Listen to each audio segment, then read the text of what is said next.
ஜெபம் பண்ண கடவோம்.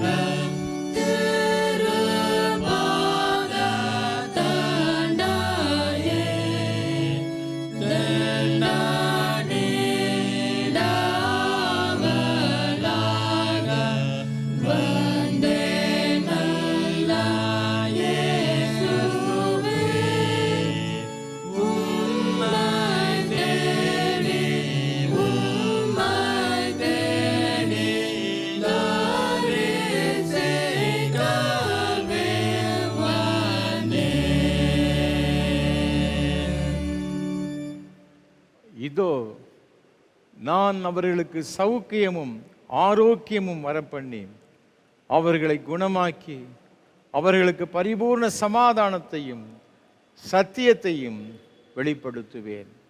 மகா பரிசுத்தமும் அன்பும் கிருபைகளும் நிறைந்த பரலோக பிதாவே, இது ஆசீர்வாதமான மனமகிழ்ச்சி நாளின் காலை ஆராதனை வேளைக்காக நன்றி செலுத்துகிறோம். ஆண்டவர் எங்கள் மத்தியில் எழுந்தருளி உம்முடைய பிரசன்னத்தினால் நிறைத்து இந்த திவ்ய நற்கருணை ஆராதனையை எங்கள் ஒவ்வொருவருக்கும் ஆசீர்வாதமாக்கி தரும்படி நாங்கள் ஜெபிக்கிறோம். விசேஷமாக அப்பத்தை பிற்கையிலே அன்றைக்கு எம்மாவூர் சீசர்கள் தம்மை வெளிப்படுத்த அதே ஆண்டவர் இன்றைக்கும் எங்களுக்கு தம்மை வெளிப்படுத்தி உடைய அன்பினாலும் கிருபையினாலும் நிறைத்து இந்த ஆராதனை எங்களுக்கு ஆசீர்வாதமாக்கி தர வேண்டும் என்று இயேசு கிறிஸ்துவின் மூலம் ஜெபிக்கிறோம் பரிசுத்த பிதாவே, ஆமென்.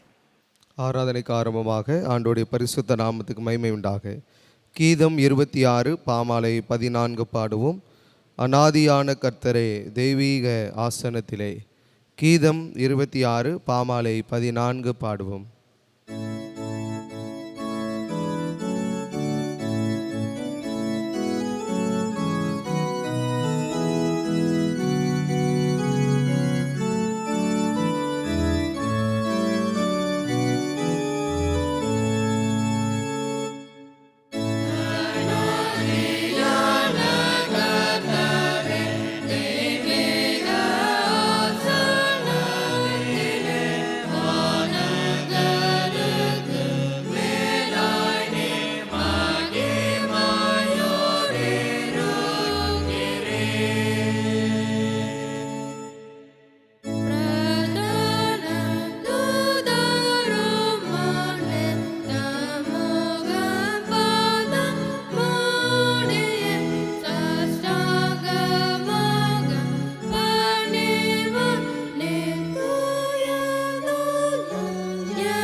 ஜெபம் பண்ண கடவோம். பரமண்டலம் நாம் பரிசுத்தப்படுவதாக, ராஜ்யம் வருவதாக, ஒரு சித்தம் பரம செய்யப்படுவதாக, அல்ல பின்னதால் விரோதமாய் குற்றம் மன்னிக்கிறது போல கொள்ளும். ஆமென். எல்லா இருதயங்களையும் எல்லா விருப்பங்களையும் எல்லா ரகசியம் அறிந்திருக்கிற சர்வ தேவனே, நாங்கள் தேவரிடத்தில் பரிபூரணமே அன்பு கூறவும் ஒரு பரிசுத்த நாமத்தை உத்தமவும் மையப்படுத்தவும் எங்கள் கர்த்தராகிய இயேசு கிறிஸ்து நிமித்தம் ஒரு பரிசுத்தாவின் ஏவுதலால் எங்கள் இருதய சிந்தனைகளை சுத்தம் பண்ணியருளும்.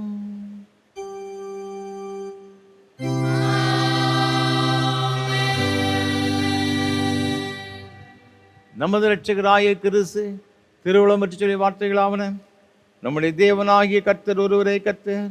உன் தேவனாகிய கர்த்தரிடத்தில் உன் முழு இதயத்தோடும் முழு ஆத்துமாவோடும் உன் முழு மனதோடும் உன் முழு பலத்தோடு அன்பு கூறுவாயாக என்பதை பிரதான கற்பனை. இதற்கு ஒப்பா இருக்கிற இரண்டாம் கற்பனை என்னவென்றால், உன்னிடத்தில் நீ அன்பு கூறுவது போல் பிறனது அன்பு கூறு என்பது இவைகளும் பெரிய கற்பனை வேறொன்றும் இல்லை என்றார்.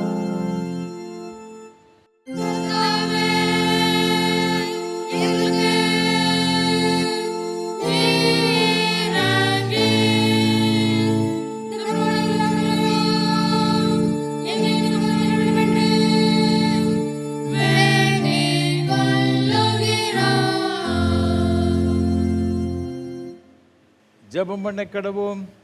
கிறிஸ்து பரத்துக்கு ஏறின திருநாளுக்கு பின்வரும் ஞாயிற்குரிய சிறுகு ஜெபம். மகிமையின் ராஜாவாகிய தேவனே, உம்முடைய ஏகசுதனாகிய இயேசு கிறிஸ்துவை மிகுந்த வெற்றி சிறப்போடு முது பரம ராஜ்யத்துக்கு எழுந்தருளச் செய்தீரே. எங்களை திக்கற்றவர்களாக விடாமல் எங்களை தேற்றும்படி உம்முடைய பரிசுத்த ஆவியை எங்களிடத்திற்கு அனுப்பி எங்கள் இரட்சகராகிய கிறிஸ்து முந்தி போயிருக்கிற அவ்விடத்திற்கு எங்களையும் உயர்த்திட வேண்டும் என்று உம்மோடும் பரிசுத்த ஆவியோடும் ஒரே தேவனாக என்று ஜீவித்தரசு ஆளுகிற ஆண்டவரை இயேசு கிறிஸ்து முன்னிட்டு மனத்தாழ்மையோடு கூட வேண்டிக் கொள்கிறோம்.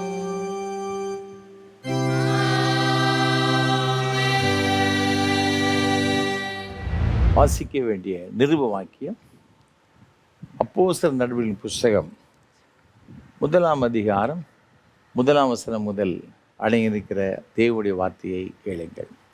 அப்போஸ்தலர் நடவடிக்கைகளின் புஸ்தகம் 1ஆம் அதிகாரம் 1ஆம் வசனம் முதல்.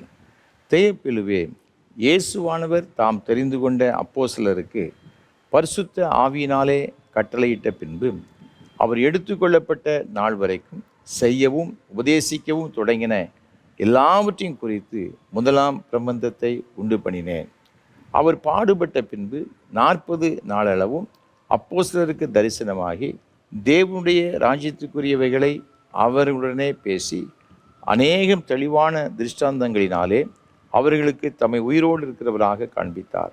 அன்றியும் அவர் அவர்களுடனே கூடி வந்திருக்கும் போது அவர்களை நோக்கி, யோவான் ஜலத்தினாலே ஞானசானம் கொடுத்தான். நீங்கள் சில நாளுக்குள்ளே பரிசுத்த ஆவியினாலே ஞானசானம் பெறுவீர்கள்.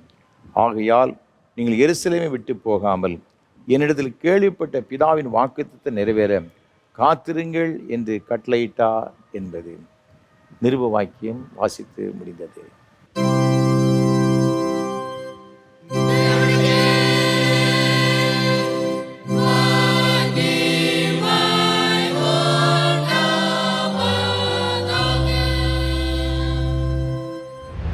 பரிசுத்த சுவிசேஷ வாக்கியம் பரிசுத்த யோவான் எழுதின நற்செய்தி நூல் 14ஆம் அதிகாரம் 16ஆம் வசனம் முதல் அடங்கியிருக்கிற தேவனுடைய வார்த்தையை கேளுங்கள். யோவான் எழுதின சுவிசேஷம் 14ஆம் அதிகாரம் 16ஆம் வசனம் முதல். நான் பிதாவை வேண்டிக் கொள்ளுவேன், அப்பொழுது என்றென்றைக்கும் உங்களுடனே கூட இருக்கும்படிக்கு சத்திய ஆவியாகிய வேறொரு தேற்றரவாளனை அவர் உங்களுக்கு தந்தருளுவார். உலகம் அந்த சத்திய ஆவியானவரை காணாமலும் அறியாமலும் இருக்கிறபடியால் அவரை பெற்றுக்கொள்ள மாட்டாது. அவர் உங்களுடனே வாசம் பண்ணி உங்களுக்குள்ளே இருப்பதால் நீங்கள் அவரை அறிவீர்கள். நான் உங்களை திக்கற்றவர்களாக விடேன், உங்களிடத்தில் வருவேன். இன்னும் கொஞ்சம் காலத்திலே உலகம் என்னை காணாது, நீங்களோ என்னை காண்பீர்கள். நான் பிழைக்கிறபடியினால் நீங்களும் பிழைப்பீர்கள். நான் என் பிதாவிலும் நீங்கள் என்னிலும் நான் உங்களிலும் இருக்கிறதை அந்நாளிலே நீங்கள் அறிவீர்கள். என் கற்பனைகளை பெற்றுக்கொண்டு அவைகளை கைக்கொள்கிறவனே என்னிடத்தில் அன்பாயிருக்கிறான். என்னிடத்தில் அன்பாயிருக்கிறவன் என் பிதாவுக்கு அன்பாயிருப்பான். நானும் அவனில் அன்பாயிருந்து அவனுக்கு என்னை வெளிப்படுத்துவேன் என்றார் என்பது. இது கிறிஸ்துவின் நற்செய்தி.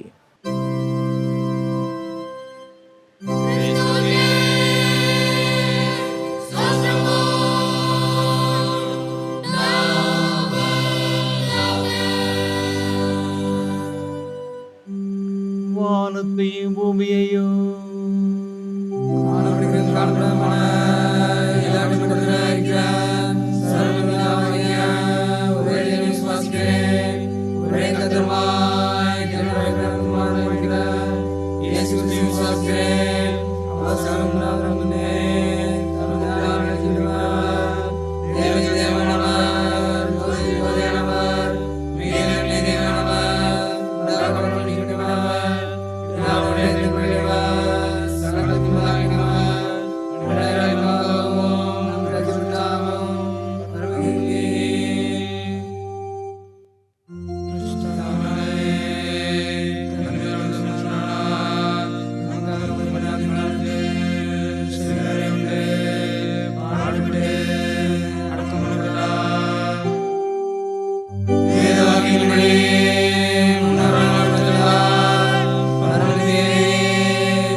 ஆண்டோடைய வார்த்தையை கேட்பதற்கு ஆயத்தமாக கீதம் 243 பாமாலை 188 பாடுவோம். உம்மாலே தான் என் இயேசுவே ரட்சிக்கப்படுவேன். கீதம் 243 பாமாலை 188 பாடுவோம்.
திருமுல்ல இரட்சகருமான இயேசு கிறிஸ்து ஈடு என்ற நாமத்தினாலே திருநெல்வேலி திருமண்டலம் கல்லடிக்குறிச்சி சேச கிறிஸ்து ஆலயத்தின் சார்பாக இந்த ஆராதனை வேளையிலே கர்த்தரை ஆராதிக்கும்படி வந்திருக்கிறவங்க அனைவரையும் அன்போடு கூட வாழ்த்துகிறேன், வரவேற்கிறேன். ஆண்டவருடைய கிருபையும் ஆசீர்வாதமும் இன்றும் இன்னும் சதா காலங்களிலும் உங்களோடு நிலைத்திருப்பதாக. ஒவ்வொரு வாரமும் உங்களோடு கூட சேர்ந்து கர்த்தரை ஆராதிப்பதில் நான் மிகுந்த மகிழ்ச்சி அடைகிறேன். கர்த்தரை துதிக்கிறேன், ஸ்தோத்திரிக்கிறேன். விசேஷமாக இந்த ஆராதனை வேளையிலே ஆண்டவரை ஆராதிக்கும்படியாக நமக்கு நல்ல வாய்ப்புகளை தந்து கொண்டு வருகிறேன் நம்முடைய அன்பிற்கும் மரியாதைக்கும் ஒரு அருமையான ஐயா சாது சுந்தர் செல்வராஜ் ஐயா அவர்களுக்காக உள்ளத்தின் ஆழத்திலிருந்து கர்த்தரை துதிக்கிறேன், ஸ்தோத்திரிக்கிறேன். எல்லாரும் கர்த்தரை ஆராதிக்க வேண்டும் என்ற ஒரு பெரிய வாஞ்சியோடு கூட சாது ஐயா அவர்கள் நமக்கு ஏற்படுத்தி கொடுத்திருக்கிறார்கள். கர்த்தர் தாமே சாது ஐயா அவர்களையும் அவர் செய்து கொண்டு வருகிற ஏஞ்சல் தொலைக்காட்சி ஊழியங்கள் மற்றும் இயேசு ஊழியங்களை அபரிவிதமாக ஆசீர்வதிப்பாராக.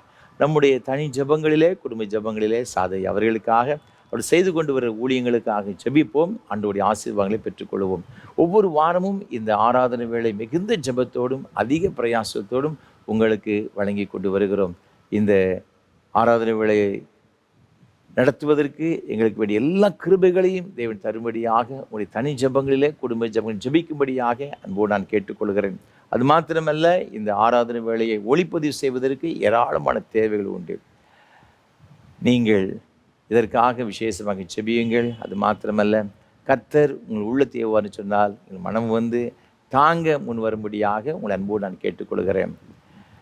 இதன் மூலமாக ஆயிரக்கணக்கான மக்கள் கர்த்தருடைய ஆலயத்திற்கு செல்ல முடியாத வயோதிப நிலைமை கருமையான பெற்றோர்கள், அது மாத்திரமல்ல ஆலயங்கள் இல்லாது இருக்கிற இடத்துல அருமையான கர்த்தருடைய பிள்ளைகளுக்கு இது மிகவும் ஆசீர்வாதமாக ஆறுதலாக இருக்கிறது என்பதை கேள்விப்பட்டு நான் மிகுந்த மகிழ்ச்சி அடைகிறேன்.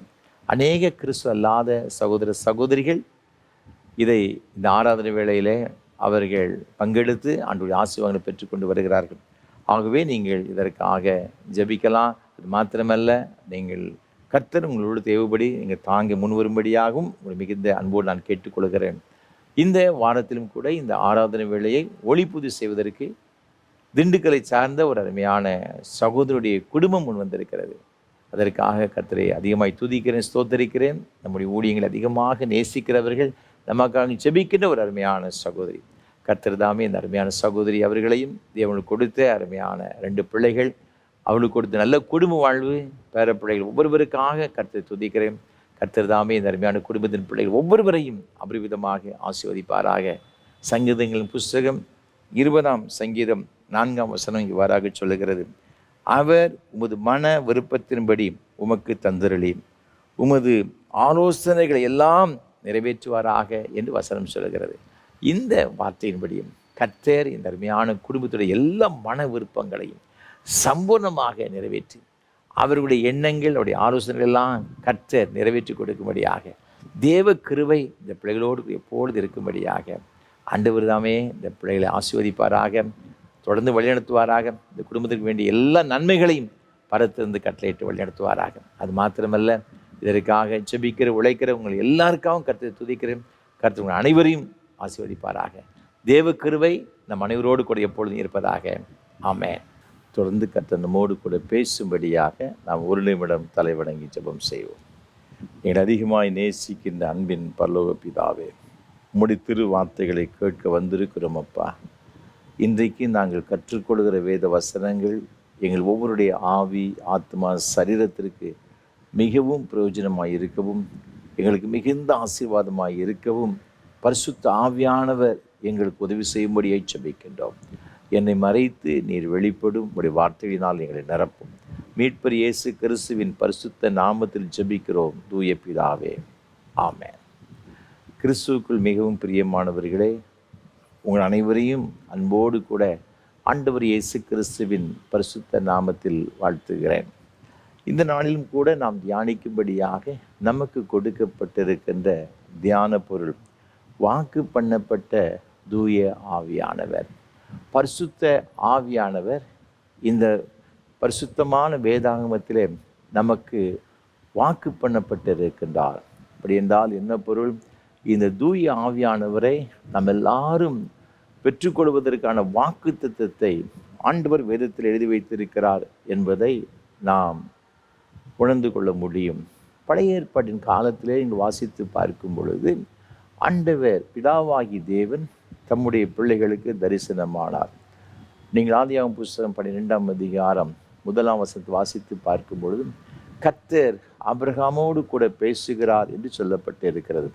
மகிமையின் தேவன் தரிசனமானார் என்று சொல்லப்பட்டிருக்கிறது. எலோகிம் என்று அதற்கு சொல்லப்பட்டிருக்கிறது. யெகோவா என்றும் அவர் அழைக்கப்படுகின்றார். பழைய ஏற்பாட்டு காலத்தில் பிதாவாகிய தேவன் தம்முடைய ஜனங்களை அவர் தரிசனமாகி நடத்தி கொண்டு வந்தார். புதிய ஏற்பாட்டு காலத்தில் அந்த பிதாவாகிய தேவனே மனுஷகுமாரனாக அல்லது அவருடைய சொந்த குமாரன் என்று அழைக்கப்படுகிற இயேசு கிறிஸ்துவாக இந்த உலகத்தில் 33 ஆண்டு காலங்கள் வாழ்ந்தார். அந்த ஜனங்களோடு, இஸ்ரவேல் ஜனங்களோடு கூட அவர்களுக்கு மத்தியிலே வாழ்ந்து வந்தார். அவர் வந்த நோக்கத்தை வெற்றியாக நிறைவேற்றி முடித்தார். அவர் இந்த உலகத்தை விட்டு போகும் பொழுது தம்முடைய சீசர்களுக்கும் எல்லா மக்களுக்கும் அவர் பரிசுத்த ஆவியானவரை குறித்து வாக்குத்தத்தம் செய்து அவர் சென்றதாக வேதத்திலே பார்க்கின்றோம். இயேசு கிறிஸ்துக்கு அப்புறமாக இப்பொழுது நம்மோடு கூட இருந்து கொண்டிருப்பவர் யார் என்று சொன்னால் பரிசுத்த ஆவியானவர். இப்போ நீங்கள் வேதத்தில் வாசித்து பார்க்கும் பழைய ஏற்பாட்டில் பிதாவாகிய தேவன் தம்மை வெளிப்படுத்தினார் தம்முடைய ஜனங்கள் என்ன செய்ய வேண்டும் என்று சொல்லி. புதிய ஏற்பாட்டின் காலத்தில் பிதாவாகிய கர்த்தர் தம்முடைய குமாரன் இருக்கிற இயேசுவை இந்த உலகத்திலே அனுப்பினார்.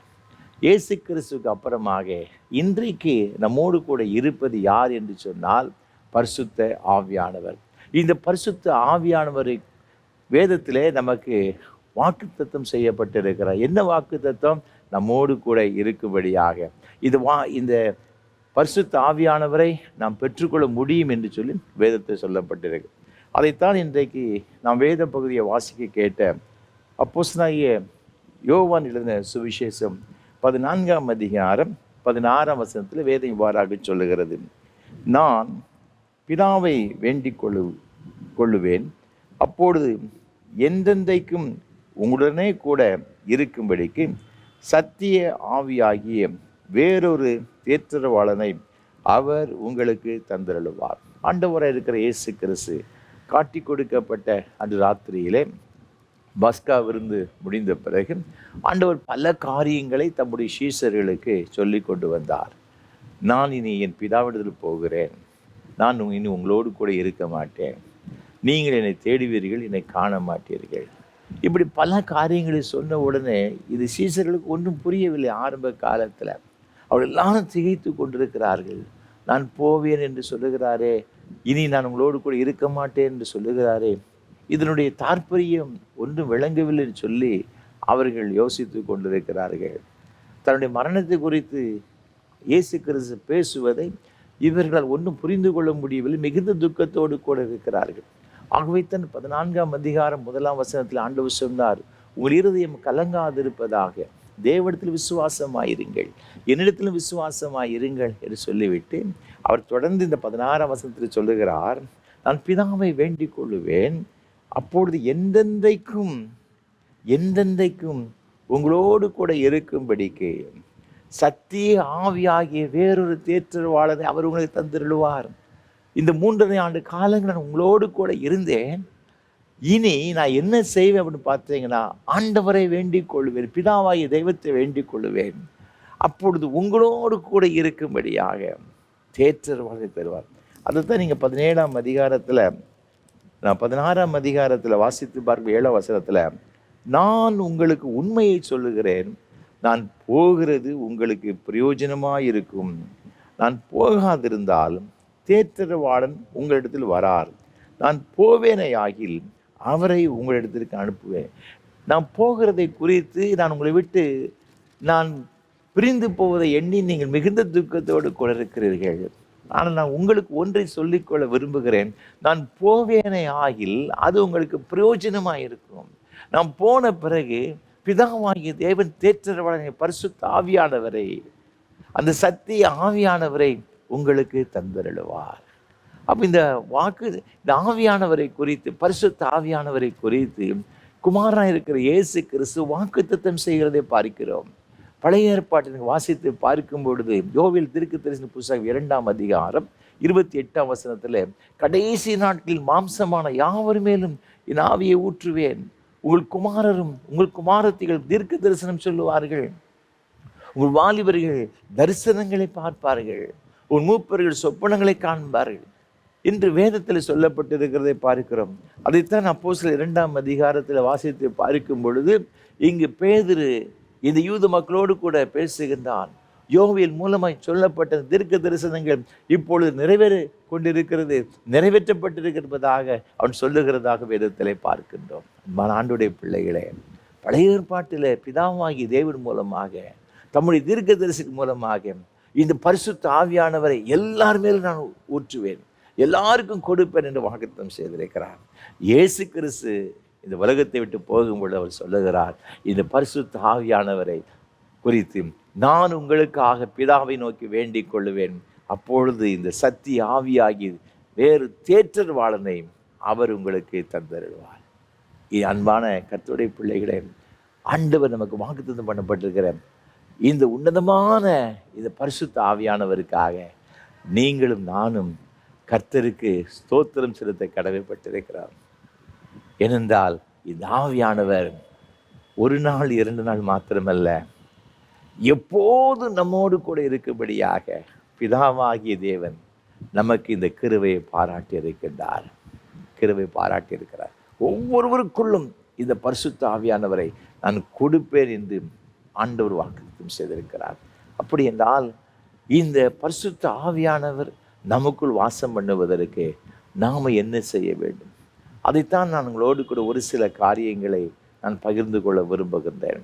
முதலாவது நாங்கள் வேதத்தில் வாசித்து பார்க்கும் பொழுது அப்போஸ்தலர் நடபடிகளின் புஸ்தகம் 1ஆம் அதிகாரம் 5ஆம் வசனத்தில் வேதம் இவ்வாறாக சொல்லுகிறது, ஆகையால் நீங்கள் எருசலேமை விட்டு போகாமல் என்னிடத்தில் கேள்விப்பட்ட பிதாவின் வாக்குத்தத்தம் நிறைவேற காத்திருங்கள் என்று கட்டளையிட்டார். நாம் இந்த பகுதியில் வாசித்து பார்க்கும் பொழுது முதலாவதாக ஆண்டவர் என்ன சொல்லுகிறார் என்று சொன்னால், இந்த பரிசுத்த ஆவியானவரை பெற்றுக்கொள்வதற்காக ஆண்டவருடைய சமூகத்திலே நாம் காத்திருக்க வேண்டும் என்று சொல்லுகின்றார். ஏனென்றால் இந்த பரிசுத்த ஆவியானவர் ஒரு மனிதனுடைய வாழ்க்கையில் வரும்பொழுது, இந்த 8ஆம் வசனம் சொல்லுகிறது, பரிசுத்த ஆவி உங்களிடத்தில் வரும்போது நீங்கள் பலனடைந்து எருசலேமிலும் யூதேயா முழுவதிலும் சமாரியாவிலும் பூமியின் கடைசி பரியந்தமும் எனக்கு சாட்சிகளாய் இருப்பீர்கள் என்றார். இந்த ஆவியானவரை நாம் பெற்றுக்கொள்ளும் பொழுது ஒரு புதிய பலனை பெற்றுக்கொள்ளுகிறோம். இந்த ஆவியானவரை பெற்றுக்கொள்வதற்கு நாம் ஆண்டவருடைய சமூகத்தில் காத்திருக்க வேண்டும். ஆகவே தான் நீங்கள் ஏசாயா தீர்க்கதரிசியின் புஸ்தகத்தில் வாசித்து பார்க்கும் பொழுது 40ஆம் அதிகாரம் இங்கு 31ஆம் வசனத்தில் வேதம் இவ்வாறாக சொல்லுகிறது, கர்த்தருக்கு காத்திருக்கிறவர்களோ புது பலன் அடைந்து கழுகுகளைப் போல செட்டைகள் அடித்து எழும்புவார்கள். அவர்கள் ஓடினாலும் இளைப்படையார்கள், நடந்தாலும் சோர்ந்து போவார்கள். ஆண்டவருடைய சமூகத்தில் காத்திருக்கும் பொழுது ஒரு புதிய ஒரு பலனை பெற்றுக்கொள்கிறோம். அந்த பலன் தான் பரிசுத்த ஆவியானவர். நீங்கள் வேறு தொடர்ந்து வாசித்து பார்க்கும்போது ஆண்டவர் இருக்கிற இயேசு கிறிஸ்து இந்த வார்த்தைகளை சொன்ன பிறகு இந்த சீசர்கள் எல்லாரும் ஆண்டவரோடு கூட ஒலிவமலைக்கு சென்றிருக்கின்றார்கள். அங்கு இருக்கும்பொழுது தான் கர்த்தர் இந்த வார்த்தைகளை சொல்லுகின்றார்.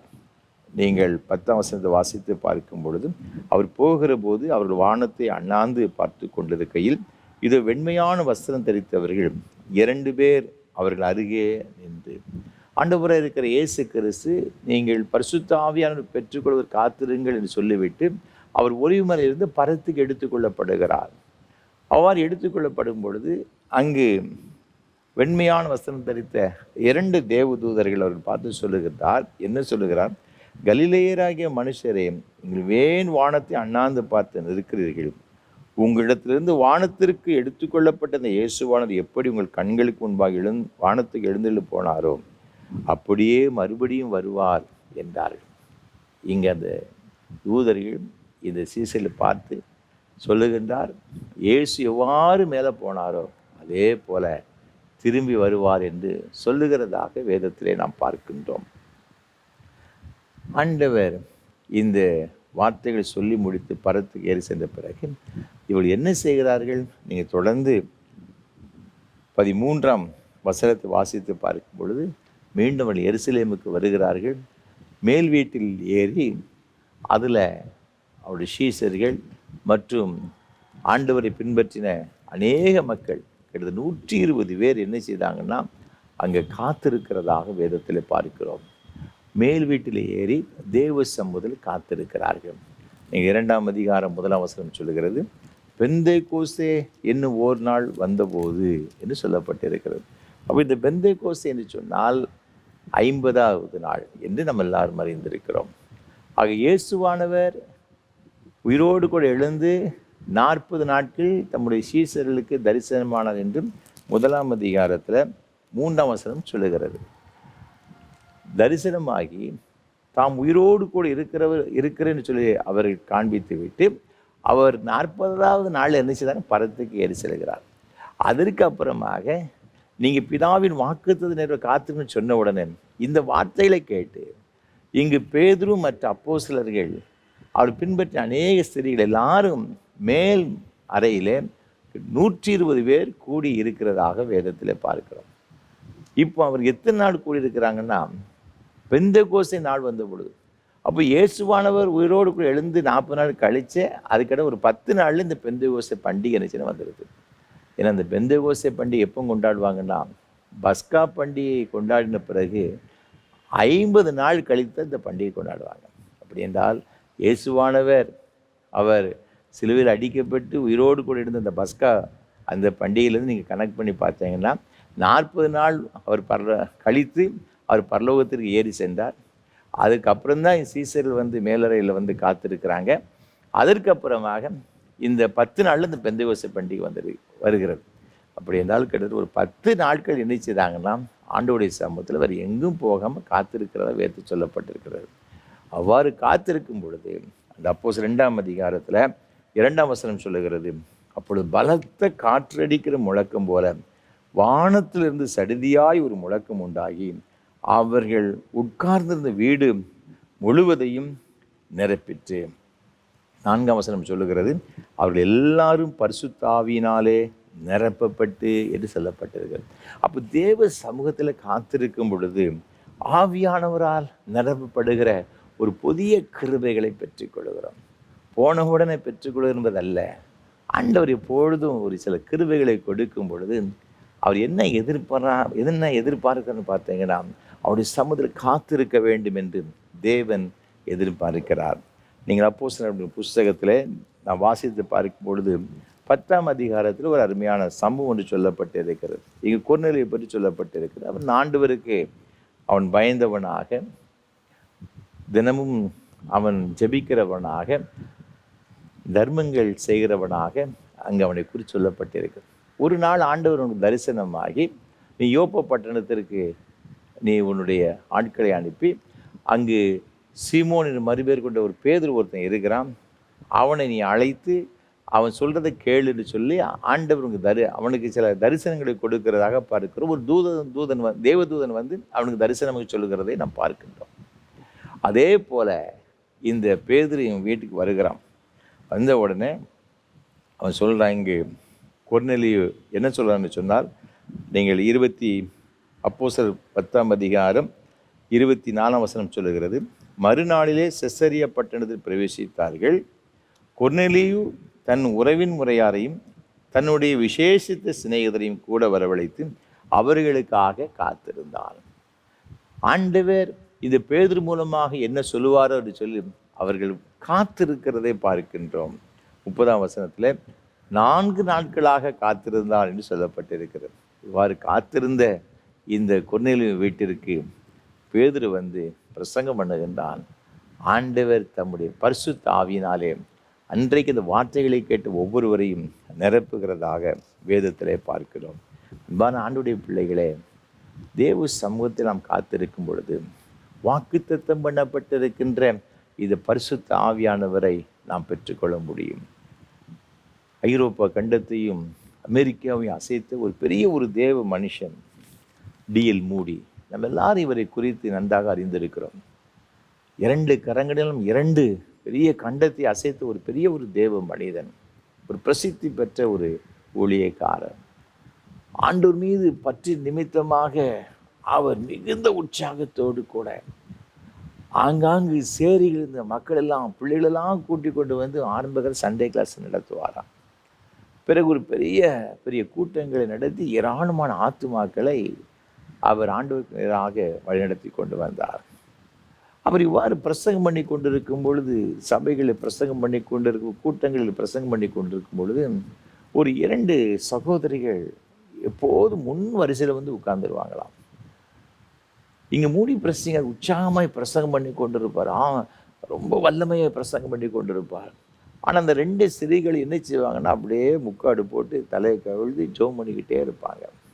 இது மூடி பிரசங்கருக்கு ரொம்ப நாளாக ஒரு கேள்வி, நம்ம இவ்வளவு கத்தி கத்தி பிரசங்கம் பண்ணுறோம், எல்லாரும் கேட்டு கொண்டு இருக்கிறார்கள், இது 2 சகோதரிகள் எதுக்கு இப்படி முக்காடு போட்டு பிரசங்கத்தை கேட்காம ஜெபம் பண்ணிக்கிட்டு இருக்கிறாங்க?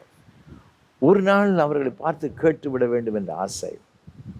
அவங்க வந்து மீட்டிங் முடிஞ்ச பிறகு கேட்குறாங்க, என்னம்மா நீங்கள் செய்து கொண்டிருக்கிறீங்க? அவங்க சொன்னாங்க, ஐயா நாங்கள் உங்களுக்காக ஜெபித்து கொண்டிருக்கிறோம். எதற்காக ஜெபம் பண்ணி கொண்டிருக்கிறீங்க?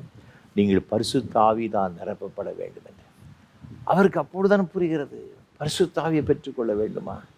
தன்னுடைய ஆஃபீஸுக்கு அழைத்தார், எனக்காக ஜெபம் பண்ணுங்கன்னு சொல்லி 3 பேருமாக ஜெபம் பண்ணினாங்க. ஆனால் அன்றைக்கு அந்த ஆவியானவர் பெற்றுக்கொள்ளவில்லை. ஆனால் அதுக்கப்புறமா அவருடைய உள்ளத்தில் ஒரு பெரிய ஒரு தாகம், இந்த ஆவியானவரை பெற்றுக்கொள்ள வேண்டும் என்று சொல்லி அதற்காக அதிகமாக ஜெபம் பண்ண ஆரம்பித்தார். பல நாட்கள் கடந்த பிறகு, மாதங்கள் கடந்த பிறகு, ஒரு நாள் நியூயார்க் பட்டணத்திலே ஒரு தெருவின் வழியாக அவர் நடந்து சென்று கொண்டிருந்தார். இவ்வாறு நடந்து சென்று கொண்டிருக்கும் அவருடைய உள்ளத்தில் எப்போதும் ஆவியானவர் பெற்றுக்கொள்ள வேண்டும் என்ற ஒரு வாஞ்சை, ஒரு தாகம் இருந்து கொண்டே இருந்துச்சு. திடீரென்று அவருக்குள்ளாக ஒரு உள்ளத்தில் ஒரு பெரிய ஒரு உணர்த்துதல், ஒரு ஏவுதல், நீ போய் ஜெபம் பண்ணுன்னு சொல்லி இன்னும் கொஞ்ச நேரம் அந்த தெருவில் அவரே கத்த ஆரம்பித்து விடுவார். அவ்வளோ ஒரு பெரிய ஒரு உந்துதல் அவருக்குள்ளாக இருந்துச்சு. அந்த தெரு நடந்து போகும்பொழுது கடைசியில் அவருடைய நண்பர் ஒரு வீடு இருப்பதை அவர் அறிந்தார். வேகமாக அவருடைய நண்பருடைய வீட்டுக்கு சென்றார். சென்று கதவை தட்டி திறந்தவுடன் நண்பர் இருந்தார். ஐயா, முதல்ல எனக்கு ஒரு ரூமை கூட தனியாக நான் போய் ஜெபம் பண்ண வேண்டும் என்று சொல்கிறார். வேகமாக உள்ளே சென்று ஒரு ரூம் அறை கதவை பூட்டி கொண்டு அப்படியே முழங்கால் போட்டு ஜெபிக்க ஆரம்பித்தார். அப்படியே கதற ஆரம்பித்து விட்டார். பரிசுத்த ஆவியானவர் அவர் வல்லமையாக நிரப்ப நிரப்ப அவரால் தாங்க முடியவில்லை. ஒரு தேவ அன்பு, இனம் புரியாத ஒரு அன்பு அவரை நிரப்பி கொண்டு இருந்துச்சு. ஆண்டவரே உமக்கு நன்றி ஸ்தோத்திரம்னு சொல்லி அப்படியே கத்தி கதறி அழுது ஜெபிக்க ஆரம்பித்து விட்டார். இவர் ஜெபம் பண்ண இந்த ஆவியானுடைய வல்லமை அதிகமாக ஊற்றப்பட்டு கொண்டே இருந்துச்சு. ஒரு கட்டத்தில் வரும்பொழுது அவரால் தாங்க முடியவில்லையா. அவர் சொல்லுகிறார், ஆண்டவரே போதும் ஆண்டவரை, நிறுத்தும் ஆண்டவரை, என்னால் தாங்கிக் கொள்ள முடியவில்லை என்று சொன்னார். தேவன் தம்முடைய பிள்ளைகள் யார் யாரெல்லாம் வாஞ்சியாக இருக்கிறார்களோ அவர் ஒவ்வொருவருக்கும் தம்முடைய ஆவியை அளவில்லாமல் கொடுத்திருக்கிறார்.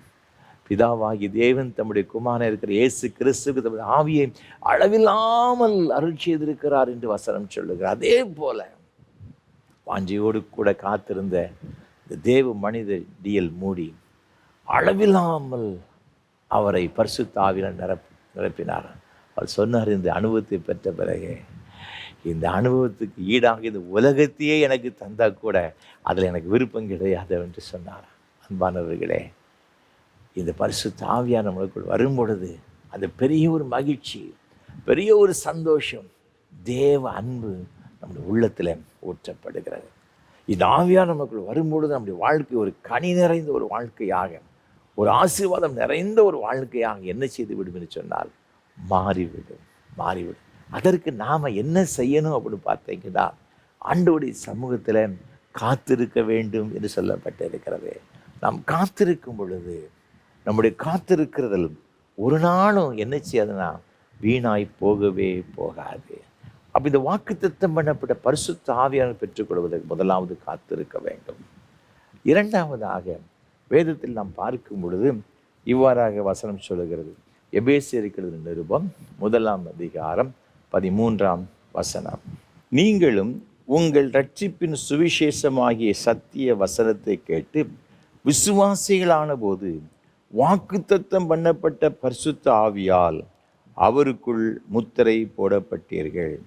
இங்கு வசனம் சொல்லுகிறது, இரண்டாவதாக இந்த பரிசுத்த ஆவியானவரை பெற்றுக்கொள்வதற்கு என்ன ஒரு அங்கே என்ன சொல்லப்பட்டிருக்கிற பெற்றுக்கொள்ள என்ன சொல்லப்பட்டிருக்குன்னு சொன்னால், ரட்சிப்பின் சுவிசேஷமாகிய சத்திய வசனத்தை கேட்டு விசுவாசிகள் ஆனபோது. அப்போ எப்போ இந்த பரிசுத்த ஆவியானவர் நமக்குள்ளாக வாசம் பண்ணுகிறார்? நாம் வசனத்தை கேட்கிறது மாத்திரம் கிடையாது, அதை நாம் விசுவாசிக்கும் பொழுது. இன்றைக்கு இந்த வேத வசனத்தை பற்பல விதமான சொற்பொழிவாளர்கள் இதை சில உதாரணங்களாக பேசுகிறார்கள். நிறைய காரியங்கள் படித்து மக்களுக்கு இதை குறித்து சில காரியங்களை அவர்கள் தன்னுடைய சொற்பொழிவுகளில் சொல்லுகிறதை நாம் பார்க்கின்றோம். அது தெரிந்து கொள்கிறது அல்ல அன்பானவர்களே. இது வேதத்தை தெரிந்து கொள்கிறது அல்ல, அந்த வசனத்தை வாசிக்கிறது மாத்திரமல்ல, நம்முடைய இருதயத்தில் ஏற்றுக்கொண்டு விசுவாசிக்க வேண்டும். அப்போ விசுவாசிக்கும் பொழுது பரிசுத்த ஆவியானவருக்குள் நீங்கள் என்ன செய்தீங்கன்னா, ஆவியால் அவருக்குள் முத்திரை போடப்பட்டீர்கள் என்று சொல்லப்பட்டிருக்கிறது. அப்போ விசுவாசிக்கணும். இயேசு தேவனுடைய குமாரன் விசுவாசிக்கிறது மாத்திரமல்ல, ஆண்டவர் எனக்கு வாக்குத்தத்தம் பண்ணப்பட்ட பரிசுத்த ஆவியானவரை நான் பெற்றுக்கொள்ளுவேன், இந்த ஆவியானவர் எனக்கு சொந்தமானவர் என்று சொல்ல விசுவாசிக்கும் பொழுது இந்த ஆவியானவரை நாம் பெற்றுக்கொள்ளுகிறோம். ஆண்டவர் சொன்ன இந்த பிதாவின் வாக்குத்தத்தை நிறைவேற இது சீசர்கள் ஆண்டவர் சொன்ன வார்த்தையை அப்படியே விசுவாசித்து என்ன செய்தாங்கன்னு பார்த்தீங்கன்னா, அவங்க ஆண்டவர் சமூகத்தில் காத்திருந்தாங்க. ஆண்டவர் தரப்போகிற பரிசுத்த ஆவியானவரை பெற்றுக்கொள்வோம்னு சொல்ல ஒரு நம்பிக்கையில் விசுவாசத்தில் காத்திருந்தபடியினால் தேவன் தம்முடைய ஆவியை அளவில்லாமல் இந்த சீசர்களுக்கு கொடுத்தார் என்பதாக வேதத்தில் பார்க்கிறோம். நீங்கள் அப்போஸ்தலர்களின் புஸ்தகத்தில் 19ஆம் அதிகாரத்தில் 2ஆம் வசனம் சொல்லுகிறது, நீங்கள் விசுவாசிகள் ஆனபோது பரிசுத்த ஆவியை பெற்றீர்களா என்று கேட்டான். அதற்கு அவர்கள் பரிசுத்த ஆவி உண்டென்பதை நாங்கள் கேள்விப்படவே இல்லை என்றார்கள். இப்போ ஆரம்ப காலத்தில் இந்த எபேசு பட்டணத்து மக்களுக்கு சுவிசேஷம் அறிவிக்கப்பட்டிருக்கிறது, இயேசுவை ஏற்றுக்கொண்டிருக்கிறார்கள். ஆனால் அந்த பரிசுத்த ஆவியானவரை பற்றி அவர்களுக்கு தெரியவில்லை. பவுல் அந்த பகுதிக்கு வந்து கேட்கின்றான், நீங்கள் விசுவாசித்திருக்கிறீர்களா? ஆம். அப்போ விசுவாசிகளான ஒவ்வொருவருக்கும் ஆண்டவர் வாக்குத்தத்தம் செய்திருக்கிறாரே பரிசுத்த ஆவியானவரை. இந்த ஆவியானவரை பெற்றிருக்கலன்னு சொன்ன உடனே, அதை பற்றி கேள்விப்படணும்னு சொன்ன உடனே, இந்த ஆவியானவர் உங்களுக்கு சொந்தமானவர், நீங்கள் விசுவாசித்திருக்கிறபடியினால் இந்த ஆவியானவர் நீங்கள் பெற்றுக்கொள்ள முடியும் என்று சொல்லி நீங்கள் தொடர்ந்து வேதத்தில் வாசித்து பார்க்கும் பொழுது, இங்கு 6ஆம் வசனத்தில் பவுல் அவர்கள் மேல் கைகளை வைத்த போது பரிசுத்த ஆவி அவர்கள் மேல் வந்தார்.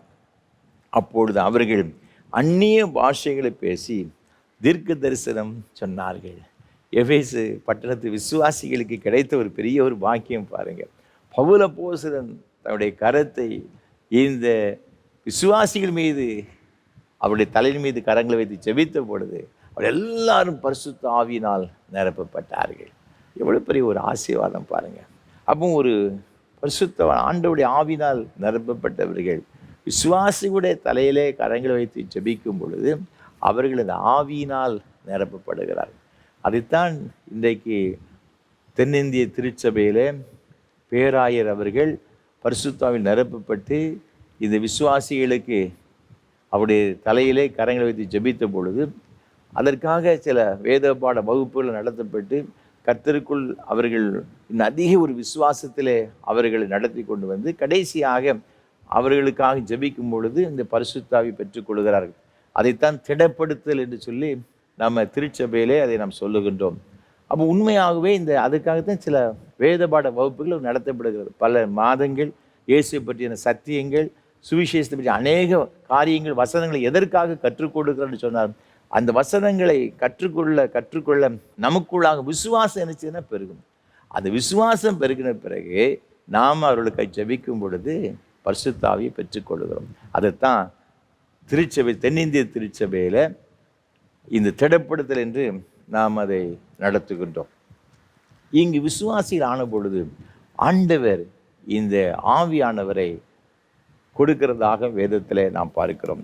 நீங்கள் அப்போஸ்தலர் புஸ்தகம் 10ஆம் அதிகாரத்தில் வரும்பொழுது கொர்நேலியு வீட்டில் அவனும் அவனுடைய உறவின் முறையார், அவருடைய சிநேகிதர் எல்லாரும் காத்திருக்கிறதாக வேதத்தில் நாம் பார்த்தோம். இங்கு நீங்கள் அதே 10ஆம் அதிகாரம், அப்போஸ்தலர் புஸ்தகம் 10ஆம் அதிகாரம் 43ஆம் வசனத்தை பாருங்கள். அவர் சொல்கிறாரு, அவர் விசுவாசிக்கிறவன் எவனோ அவன் அவருடைய நாமத்தினாலே பாவ மன்னிப்பை பெறுவான் என்று தீர்க்கதரிசிகள் எல்லாரும் அவரை குறித்தே சாட்சி கொடுக்கிறார்கள் என்றான். அப்போ விசுவாசி நீங்கள் என்ன அவருடைய இயேசு கிறிஸ்துவை பற்றி தான் எல்லா காரியங்களும் விசுவாசிக்கும் பொழுது அவன் பாவ மன்னிப்பை பெற்றுக்கொள்கிறான் என்று இங்கு வேதத்தில் சொல்லப்பட்டிருக்கிறது. அந்த பாவ மன்னிப்பை பெற்றுக்கொண்ட பிறகு, இயேசு என் சொந்த இரட்சகத்தை ஏற்றுக்கொண்ட பிறகு, அவன் அந்த விசுவாசத்தில் அவன் வளர்ந்த பிறகு என்ன நடக்குன்னு பார்த்தீங்கன்னா, விசுவாசித்த பிறகு அதற்கு அடுத்த 44ஆம் வசனம் சொல்லுகிறது, இந்த வார்த்தைகளை பேதுரு பேசி கொண்டிருக்கையில் வசனத்தை கேட்டவர்கள் யாவர் மேலும் பரிசுத்த ஆவியானவர் இறங்கினார். பேதுரு சொன்ன எல்லா வசனத்தையும் கேட்டாங்க, அவங்க விசுவாசித்தாங்க, அவள் மீது தூய ஆவியானவர் நினைச்சிதார்னா இறங்கினார் என்று சொல்லப்பட்டிருக்கு. அப்போ இந்த வாக்குத்தத்தம் பண்ணப்பட்ட இந்த பரிசுத்த ஆவியானவர் பெற்றுக்கொள்வதற்கு இரண்டாவதாக தேவன் நம்மிடத்தில் என்ன எதிர்பார்க்கிறார்னு சொன்னார், நாம் விசுவாசிக்கும் பொழுது காத்திருக்கணும். ஆண்டவருடைய வசனத்தை நம்ம படித்து இயேசுவை ஏற்றுக்கொண்டது மாத்திரமல்ல, இந்த ஆவியானவர் பற்றி நாம் விசுவாசிக்கும் பொழுது இயேசுவை முழுவதுமாக அவரே நம்முடைய பாவத்தினுடைய பரிகாரி, நம்முடைய பாவங்களை போக்கும் இரத்தத்தை நமக்காக சிந்தினார் என்று விசுவாசித்து அவரை ஏற்றுக்கொண்டு இந்த தூய ஆவியானவருக்கு காத்திருக்கும் பொழுது இந்த பரிசுத்த ஆவியானவரை பெற்றுக்கொள்கிறோம். ஒரு முறை ஒரு அருமையான சகோதரர், ஒரு ஊழியக்காரர் சொல்ல நான் கேட்டேன். அவர் ஒரு காலத்தில் மிக பிரசித்தி பெற்ற ஒரு ஊழியக்காரர், ஒரு பெரிய ஒரு எழுப்புதல் பிரசங்கியார். அவரை போல இந்தியாவில் ஒரு பெரிய பிரசங்கியார் வந்தது கிடையாது. ஆனால் அவருடைய பிந்திய நாட்களிலே அவர் இயேசுவை விட்டு பின்வாங்கி போய்விட்டார். நானே கிறிஸ்துன்னு சொல்லி அவர் வஞ்சிக்கப்பட்டு விட்டார். அவருடைய ஆரம்ப காலத்தில் ஒரு முறை சென்னையிலே அவர் ஒரு கூட்டத்தை நடத்தி கொண்டிருந்தார். கூட்டம் நடத்தி முடித்த பிறகு இப்பொழுது போல பெரிய பெரிய வசதிகள்லாம் கிடையாது. அப்போ உள்ள ஊழியக்காரெல்லாம் ரொம்ப சிம்பிளாக இருப்பாங்க, பார்த்து கிடைக்கும். அப்பொழுது அவர் இருந்த அந்த போதகருடைய வீட்டிலே அவர் உணவருந்தி கொண்டிருந்தார். ஒரு சகோதரி வேகமாக எப்படியாயிலும் சகோதரரை பார்க்க வேண்டும் சொல்லி அந்த வீட்டுக்குள் வந்து விட்டார். அவர் சாப்பிட்டு கொண்டு, ஐயா நான் அங்கேருந்து வந்திருக்கிறேன் ஐயா, குறிப்பிட்ட இடத்துல வந்திருக்கிறேன், எனக்கு எப்படியாயும் பரிசுத்த ஆவியை பெற்றுக்கொள்ள வேண்டும் ஆசை இருக்கு, ரொம்ப நாளாக காத்திருக்கிறேன், எனக்கு கிடைக்கவில்லை, எனக்கு எப்படியாவது ஜெபம் பண்ண வேண்டும் ஐயா என்று சொன்னார். அந்த அம்மா சொன்னாங்களாம். நம்ம நினச்சாங்க பிரசங்கியார் சாப்பிட்டு முடித்த பிறகு நமக்கு இப்போ ஜெபம் பண்ணுவார்னு சொல்லி. அவர் சாப்பிட்டு கொண்டு இருக்கும் பொழுது, ஏம்மா உனக்கு என்ன வேணும் அப்படின்னு கேட்டேன். எனக்கு பரிசுத்த ஆவியான வேணும், முழங்கால் போடு அப்படின்னு சொன்னார். ஆண்டவரே, இயேசுவின் நாமத்தினாலே விசுவாசிக்கிற இந்த சகோதரிக்கு ஆவியை நீ அளவில்லாமல் தாரும் என்று சொல்லி தன்னை இடது கையில் வச்சு அப்படியே தலையில் கை வச்சாரான். அவ்வளவுதான். அந்த அப்படியே பரிசுத்த ஆவினால் நிரப்பப்பட்டு பல பாஷைகளை பேசினார்கள் என்று ஒரு அருமையான சகோதரர் சொல்ல நான் கேட்டேன். அன்பான ஆண்டவருடைய பிள்ளைகளே, நாம் ஆண்டவரை விசுவாசிக்கும் பொழுது இந்த தூய ஆவியானவரை நாம் பெற்றுக்கொள்ளுகிறோம். மூன்றாவதாக இந்த பரிசுத்த ஆவியானவர், இது வாக்குத்தத்தம் பண்ணப்பட்ட பரிசுத்த ஆவியானவரை நாம் எப்படி பெற்றுக்கொள்ள முடியும்? அப்போஸ்தலர் புஸ்தகம் 5ஆம் அதிகாரம் 32ஆம் வசனம். இந்த சங்கதிகளை குறித்து நாங்கள் அவருக்கு சாட்சிகளாயிருக்கிறோம். தேவன் தமக்கு கீழ்ப்படுகிறவர்களுக்கு தந்தரின பரிசுத்த ஆவியும் சாட்சி என்றார்கள். மூன்றாவதாக இந்த பரிசுத்த ஆவியானவர் யாருக்கு கொடுக்கப்படுகிறார் என்று சொன்னால், இங்கே வசனம் சொல்லுகிறது, தேவன் தமக்கு கீழ்ப்படுகிறவர்களுக்கு தந்தரின பரிசுத்த ஆவி. இந்த பரிசுத்த ஆவியானவர் விசுவாசித்தா மாத்திரம் போதாதுங்க. ரொம்ப ரொம்ப முக்கியமானது என்ன அப்படின்னு பார்த்தீங்கன்னா, கீழ்ப்படிதல். ஆண்டவருக்கு கீழ்ப்படிய வேண்டும், வேத வசனங்களுக்கு கீழ்ப்படிய வேண்டும். எல்லாரும் தான் நம்புகிறாங்க, எல்லாரும் தான் விசுவாசிக்கிறாங்க. ஆண்டவருடைய சமூகத்தில் எத்தனை பேர் உபவாசித்து ஜெபம் பண்ண வருகிறாங்க, எல்லாரும் விசுவாசிக்க தான் செய்தாங்க, இல்லை என்று சொல்லுவேன். ஆனால் ஆண்டவருடைய சமூகத்தில் வருகிறவர்கள், ஜெபத்தில் காத்திருக்கிறவங்க, விசுவாசிக்கிறவங்க என்ன மிக மிக முக்கியமாக செய்ய வேண்டும் என்று சொன்னால், ஆண்டவருடைய வார்த்தைக்கு கீழ்ப்படிய வேண்டும். இன்றைக்கு நம்ம இஷ்டம் போல வாழ்ந்து கொண்டு ஆண்டவருடைய சமூகத்தில் உபவாசம் பண்ணி ஜெபம் பண்ணி தான் பெற்றுக்கொள்ள முடியுமா? பரிசுத்த ஆவியானவரை மாத்திரமல்ல, எதையும் பெற்றுக்கொள்ள முடியாது, எந்த ஒரு நன்மைகளையும் பெற்றுக்கொள்ள முடியாது. தேவன் தமக்கு தந்தரின, தமக்கு கீழ்ப்படுகிறவர்களுக்கு தந்தரின பரிசுத்த ஆவி என்று சொல்லப்பட்டிருக்கிறது. நாம் இந்த பரிசுத்த ஆவியானவரை பெற்றுக்கொள்வதற்கு தேவன் நம்முடைய எதிர்பார்ப்பது என்ன அப்படின்னு பார்த்தீங்கன்னா, ஆண்டவருடைய வார்த்தைகளுக்கு, கர்த்தருக்கு கீழ்ப்படிய வேண்டும். இந்த பேதுரு மற்ற எல்லாரையும் இந்த யூத மார்க்க தலைவர்களெல்லாம் பிடித்து கொண்டு சிறையில் அடித்து அடின்னு அடித்தாங்க. சொன்னாங்க, இந்த மார்க்கத்தை குறித்து நீங்கள் என்ன செய்யக்கூடாதுன்னு பிரசங்கமே பண்ணக்கூடாது, நீங்கள் இந்த மார்க்கத்தை குறித்து யார்ட்டையும் சொல்லவும் கூடாது. நான் அப்படி சொல்லியிருந்தோம், நீங்கள் எருசலேமை முழுவதும் உடைய ஆண்டவருடைய வார்த்தையினால் நீங்கள் நிரப்பி விட்டீர்களே என்று சொல்லி இந்த பேதுருவையும் மற்றவர்களையும் குறித்து அவர்கள் சொல்லுகிறதாக வேதத்தில் பார்க்கிறோம். நீங்கள் 5ஆம் அதிகாரத்தில் 28ஆம் வசனத்தை சொல்லப்பட்டிருக்கு. அப்போ 29ஆம் வசனத்தில் பேதுரு என்ன சொல்கிறோம் பார்த்தீங்கன்னா, அதற்கு பேதுரு மற்ற அப்போஸ்தலரும் மனுஷருக்கு கீழ்ப்படுகிறதை பார்க்கிலும் தேவனுக்கு கீழ்ப்படுகிறதே அவசியமாயிருக்கிறது. ஒருவேளை அவருடைய வாழ்க்கையில் எத்தனையோ போராட்டங்கள், உபத்திரவங்கள், பாடுகள், அடிகள் பேதுருவுக்கும் மற்ற அப்போஸ்தலருக்கு வந்த பொழுதும் கூட அவங்க சொல்கிறாங்க, நான் மனுஷருக்கு கீழ்ப்படுகிறதை பார்க்கிலும் தேவனுக்கு கீழ்ப்படுகிறது அவசியமாக இருக்கிறது. எது அவசியம், எது அவசியம் இல்லை என்று முதல்ல நம்ம அறிந்து கொள்ள வேண்டும். அநேக வேளைகளில் சில உலகத்தின் காரியங்களுக்காக நம்ம அதை காம்ப்ரமைஸ் பண்ணியிருந்தோங்க. பார்த்துக்கிட்டங்க, எந்த சூழ்நிலையிலும் கர்த்தருக்காக உலகத்தோடு கூட ஒத்து போவதற்கு தேவன் விரும்புகிறது இல்லை. ஆண்டவருக்கு கீழ்ப்படுகிறது தான் மேன்மையானது, அதுதான் அவசியம், அத்தியாவசியம், மிக மிக அவசியமானது. ஆனால் இன்றைக்கு சில வேளைகளில் நம்ம என்ன செய்து விடுகிறோம், உலகத்தின் சில காரியங்களுக்காக, சில நன்மைகளுக்காக, நம்முடைய ஆசீர்வாதங்களுக்காக நம்ம தேவனுக்கு சில காரியத்தில் நாம் கீழ்ப்படியாமல் அதை விட்டு விடுகிறோம். தேவன் அதை விரும்புகிறது இல்லைங்க. என்ன வந்தாலும் சரி, என்ன போராட்டம் வந்தாலும் சரி, நான் ஆண்டவரை என்று வேறு யாருக்கும் நான் என்ன செய்ய மாட்டேன்னா கீழ்ப்படிய மாட்டேன். ஆண்டவர் சொன்னார், பிதாவின் வாக்குத்தத்தம் நிறைவேற காத்திருங்கள். அப்போஸ்தலர் 1:5 சொன்னார். அவங்க நேராக கீழே வந்தாங்க. அதுக்கு அடுத்த 13, 14 வசனங்களில் ஆண்டவர் சொன்ன வார்த்தை கேட்டு அப்படியே மேல் இந்த மாடியில் ஏறி, மேலறையில் ஏறி, பேதுரு மற்ற அப்போஸ்தலர்கள், இயேசுவின் தாயாக மரியாள் எல்லாரும் தேவ சமுதிரம் கூடியிருக்கிறாங்க. 100% அப்படியே கீழ்ப்படிந்தார். ஆகவே தான் அக்கினிமயமான நாவுகள் போல பிரிந்திருக்கிற நாவுகள் அவர்களுக்கு காணப்பட்டது. அவர்கள் இருந்த இடம் முழுவதும் பரிசுத்த ஆவியினால் அப்படியே நிரப்பப்பட்டிருந்தது.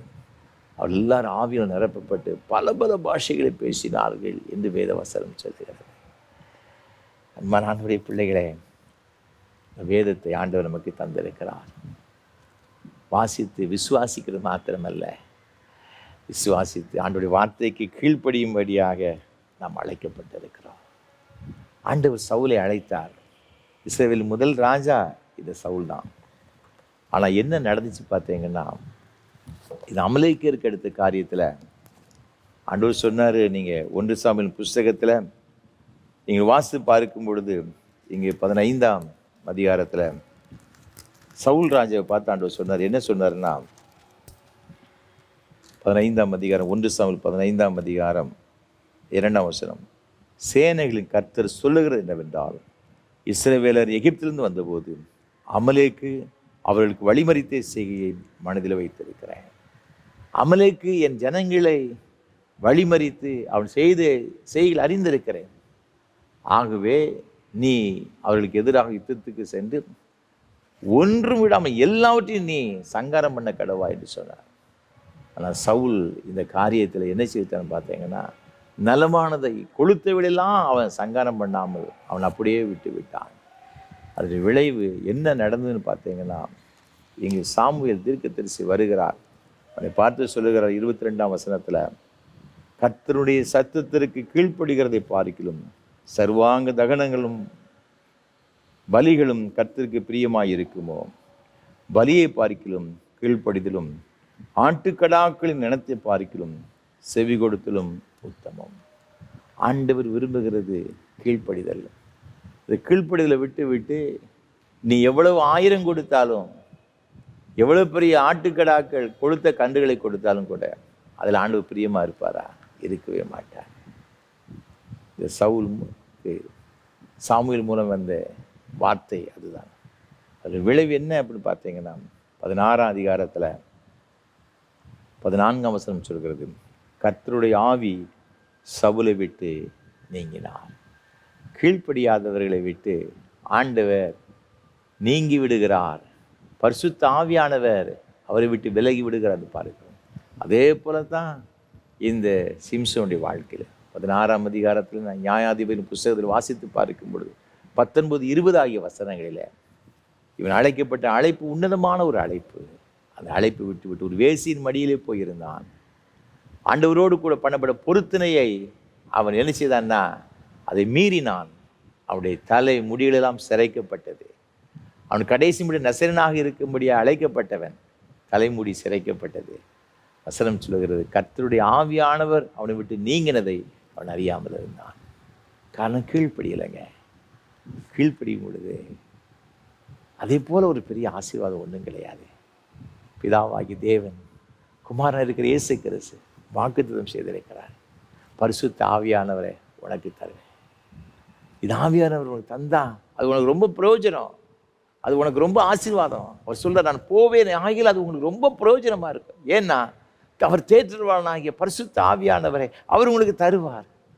அந்த சத்திய ஆவியான உங்களை சகல சத்தியத்திற்கு வழி நடத்துவார். உங்களுக்கு ஒரு காரியம் தேவையா, அங்கே போகணும் இங்கே போகணும் யார்கிட்ட கேட்கணும் எதுவுமே அவசியம் கிடையாது.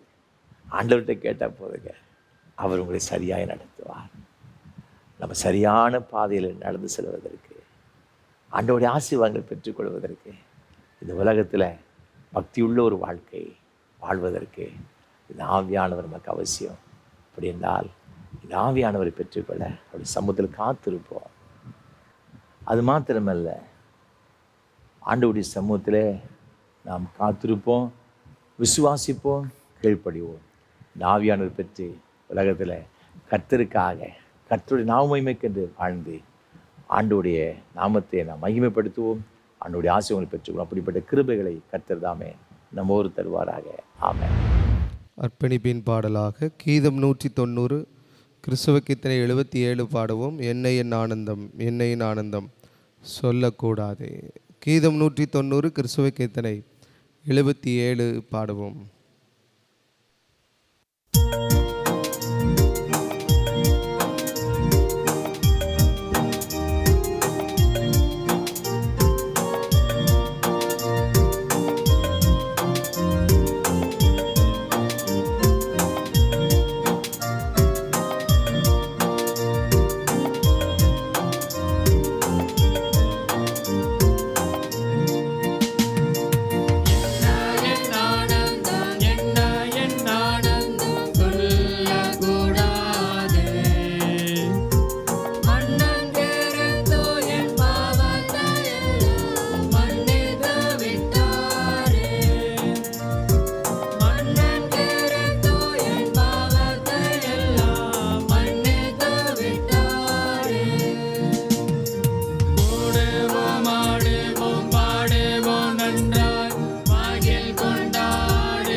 ஜெபம் செய்வோம். கிருபை நிறைந்த அன்பின் பரலோக பிதாவே, இது நல்ல ஆசீர்வாதமான வேலைக்காக நன்றியோடு உம்மை துதிக்கிறோம், உம்மை ஸ்தோத்தரிக்கிற ஐயா. எங்களுக்கு வாக்குத்தத்தம் பண்ணப்பட்ட பரிசுத்த ஆவியானவருக்காக நன்றி செலுத்துகிற ஐயா. இந்த ஆவியானவர்களுடைய வாழ்க்கையிலே நாங்கள் பெற்றுக்கொள்ளும் பொழுது நாங்கள் பலனடைகிறோம், கர்த்தருக்காய் பெரிய சாட்சிகளாக இருக்கிறோம் ஐயா. அது மாத்திரமல்ல, நாங்கள் நடக்க வேண்டிய வழியும் எங்களுக்கு போதித்து ஆண்டவர் சரியான பாதையில் எங்களை கொண்டு செல்லுகிறவராக இருக்கிறீரே, அதற்காக உமக்கு ஸ்தோத்திரம் ஐயா. இந்த தூய ஆவியானவர் பெற்றுக்கொள்வதற்கு நாங்கள் உங்களுடைய சமூகத்தில் காத்திருக்க வேண்டும். அது மாத்திரமல்ல, ஆண்டவருடைய வசனத்திற்கு நாங்கள் கீழ்ப்படிய வேண்டும், உம்முடைய வசனத்தை விசுவாசிக்க வேண்டும் என கற்றுக் கொடுத்தீரப்பா. இந்த வார்த்தையை கேட்டிருக்கிற நாங்கள் அதன்படி நடக்கிறது மாத்திரமல்ல, இந்த ஆவியானவரை பெற்றுக்கொண்டு உலகத்தில் உமக்காய் சுடராய் பிரகாசிப்பதற்கு கர்த்தர் எங்களுக்கு உதவி செய்யும்படி செபிக்கிறோம். இன்றைக்கு இந்த வார்த்தையை கேட்ட ஒவ்வொரு பிள்ளைகளுக்காக செபிக்கிறோம். ஒவ்வொருவரையும் ஆசீர்வதியும், சிறியோர் முதல் பெரியோர் வரை, அவர் எந்த வயது உடையவராக இருந்தாலும் கூட தகப்பனே, ஒவ்வொருவரையும் நீருபடி ஆவியினால் பலப்படுத்துங்க, ஆவியினால் ஸ்திரப்படுத்துங்க அப்பா, ஆவியினால் நிரப்பும்படியை செபிக்கிறோம். அன்றைக்கு மேலறையில் காத்திருந்த பிள்ளைகள் மீது தூய ஆவியானவரால் அவர்கள் நிரப்பப்பட்டார் என்று வேதத்திலே பார்க்கிறோமே சுவாமி. அதே போல் ஒரு உன்னதமான அனுபவங்களை ஒவ்வொருவரும் தங்களுடைய வாழ்க்கையில பெற்றுக்கொண்டு இந்த உலகத்தில் கர்த்தருடைய நாமத்தை மகிமைப்படுத்துகிறவர்களாய் வாழ உதவி செய்வீராக. ஆண்டவரே, இந்த பரிசுத்த ஆவியானவர் பெற்றுக்கொண்ட சீசர்கள் உலகமெங்கும் போய் சுவாமி சர்வ சிருஷ்டிக்கும் சுவிசேஷத்தை அறிவித்தார்கள் என்று பார்க்கின்றோமே. அதே போல இந்த ஆவியானவரை பெற்றுக்கொண்டு இந்த உலகத்தில் ஆண்டவர் நீர் கொண்டு செல்வது எல்லா இடங்களிலும் சென்று உம்முடைய நாமத்தை மகிமைப்படுத்த ஒவ்வொருவருக்கும் உதவி செய்யுங்க. ஒவ்வொருவருக்கும் உதவி செய்யுங்க அப்பா.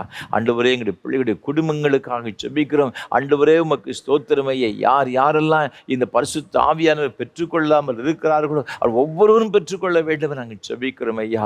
பாவத்தின் அடிமைத்தனத்தில் வாழ்ந்து அதில் இருந்து மீட்கப்பட முடியாமல் மீள முடியாமல் கஷ்டப்படுகிற பிள்ளைகளுக்காக ஜெபிக்கிறோம். இந்த பாவ சிறையிருப்பிலிருந்து உமது பிள்ளைகளை விடுதலை ஆக்கி ஆண்டவரே உம்முடைய ஆவியினால் நிரப்பும்படியாக ஜெபிக்கிறோம் சுவாமி.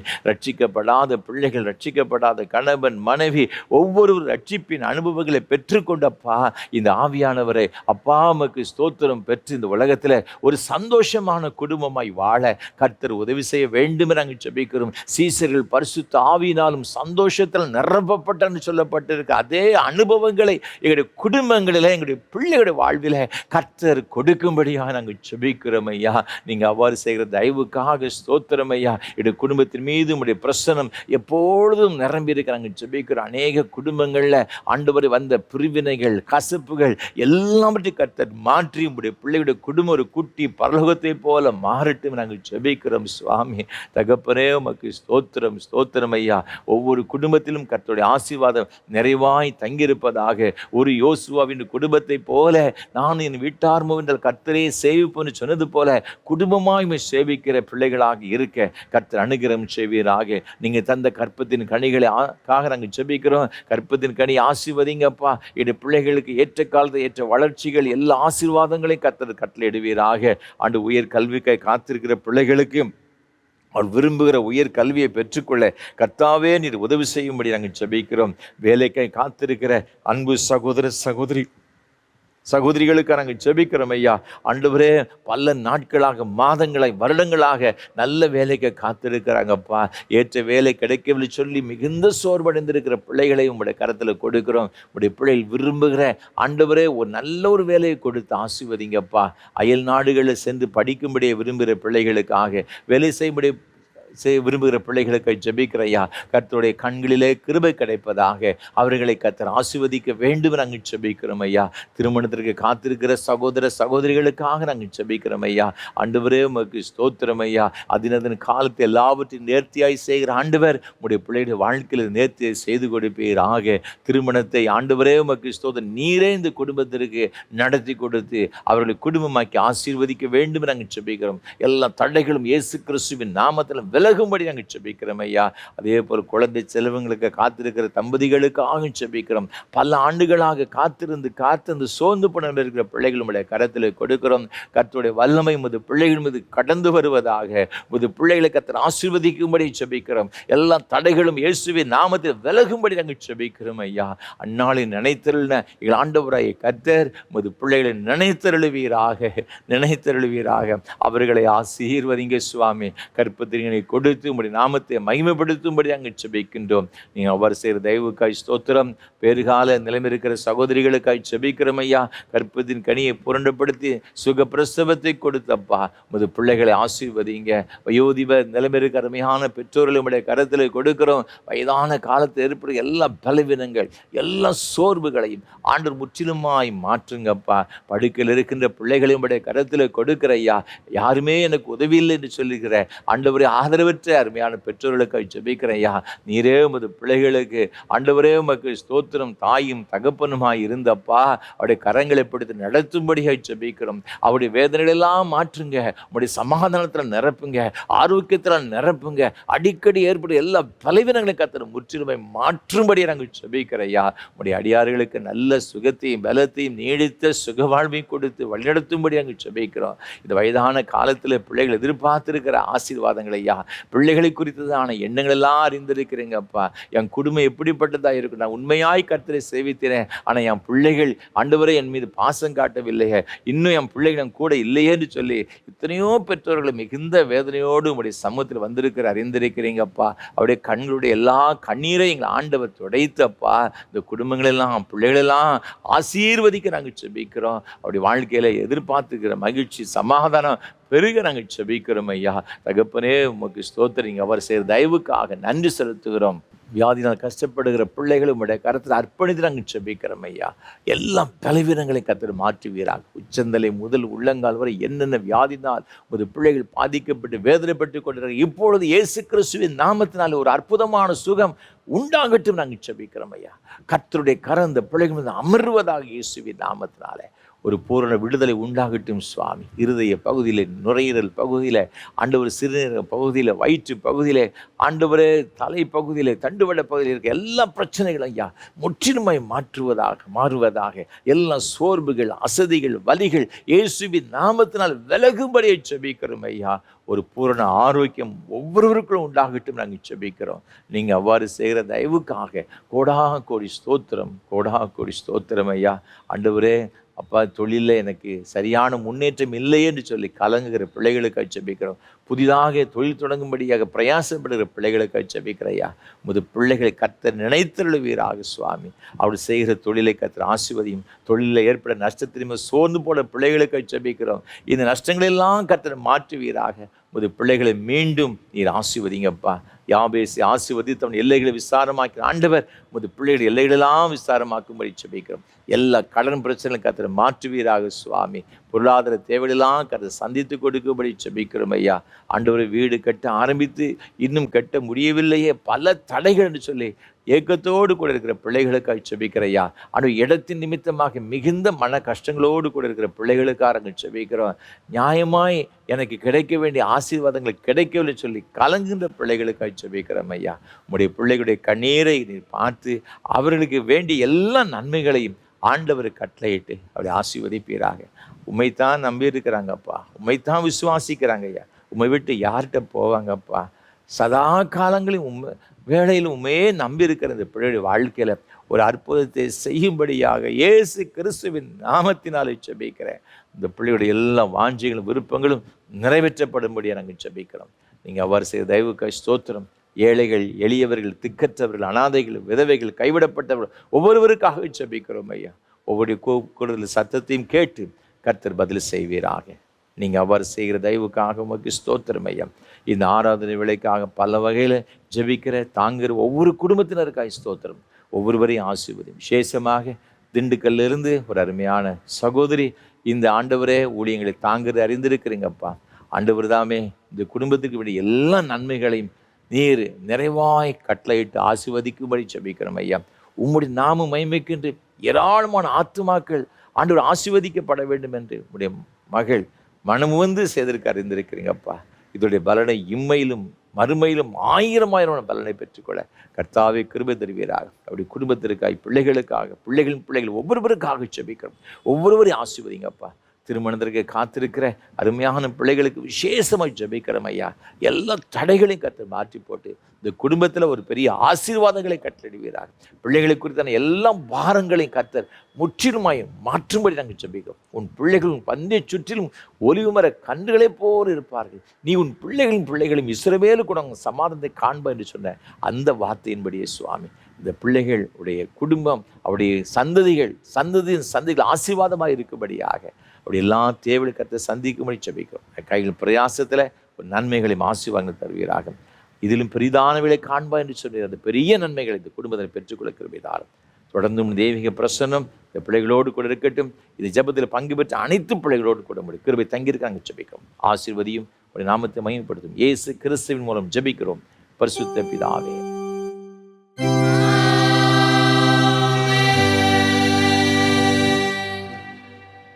உங்கள் பாவங்கள் நிமித்தம் முழு இருதயத்தோடு உண்மையாய் மனஸ்தாபப்பட்டு பிறரிடத்து அன்பும் சிநேகமாயிருந்து இனி தேவனுடைய கற்பனைகளை கைக்கொண்டு புதிதாக்கப்பட்டவர்களாக அவருடைய பரிசுத்த மார்க்கத்தில் நடப்போம் என்று தீர்மானத்தில் நீங்கள் விசுவாசத்தோடு சேர்ந்து உங்களுக்கு ஆறுதல் உண்டாகி இந்த பரிசுத்த சாக்கிரமத்தை வாங்கிக் கொள்ளுங்கள்.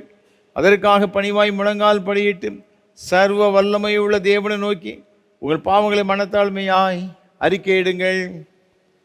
சர்வ வல்லமையுள்ள தேவனே, சர்வ வல்லமையுள்ள தேவனே, எங்கள் கர்த்தராகிய இயேசு கிறிஸ்துவின் பிதாவே, சகலத்தையும் சிருஷ்டித்தவரே, சகல மனிதருக்கும் நியாயாதிபதியே, தேவரீருடைய நீதியுள்ள குரக்கோபாக்கினை எங்கள் மேல் வரத்தக்கதாக நாங்கள் அடிக்கடி நினைவினாலும் வார்த்தையினாலும் கிரியையினாலும் திவ்ய மகத்துவத்துக்கு விரோதமாய் அகங்கரித்து செய்த பலவிதமான பாவங்களையும் அக்கிரமங்களையும் அறிக்கையிட்டு புலம்புகிறோம்.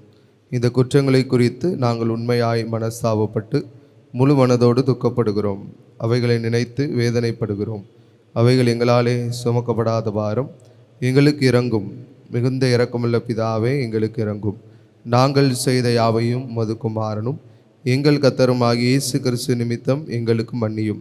உமது நாமத்துக்கு கனமும் மகிமையும் உண்டாக. நாங்கள் புதிதாக்கப்பட்டவர்களாய் இனி எப்பொழுதும் உமக்கு ஊழியம் செய்து உமக்கு பிரியமாய் நடந்து வரும்படி எங்கள் கர்த்தராகிய இயேசு கிறிஸ்து மூலமாய் கட்டளையிட்டருளும். ஆமேன்.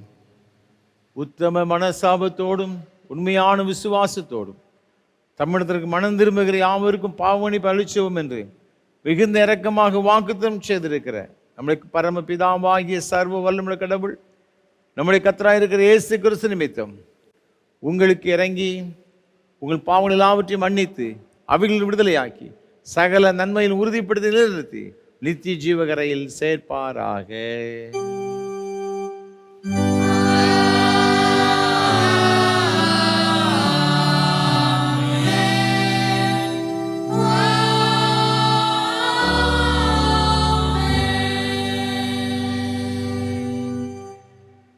தம்மிடத்தில் உண்மையாய் மனம் திரும்புகிற யாவருக்கும் நமது இரட்சகராகிய கிறிஸ்து திருவுளம் பற்றுகிற ஆறுதலான வார்த்தைகளை கேளுங்கள். வருத்தப்பட்டு பாரம் சுமக்கிறவர்களே, நீங்கள் எல்லாரும் என்னிடத்தில் வாருங்கள், நான் உங்களுக்கு இளைப்பாறுதல் தருவேன். தேவன் தம்முடைய ஒரே பேரான குமாரனை விசுவாசிக்கிறன் எவனோ அவன் கெட்டு போகாமல் நித்திய ஜீவன் அடைம்படிக்கு அவரை தந்தரளி இவ்வளவாய் உலகத்தில் அன்பு கூர்ந்தார். பரிசுத்த பவுல் சொல்லியிருக்கிறதை கேளுங்கள். பாவிகள் ரட்சிக்க கிறிஸ்து இயேசு உலகத்தில் வந்த வார்த்தை உண்மையும் எல்லா அங்கீகரிப்புக்கும் பாத்திரமானது. உங்களுக்கு உயர்த்துங்கள்.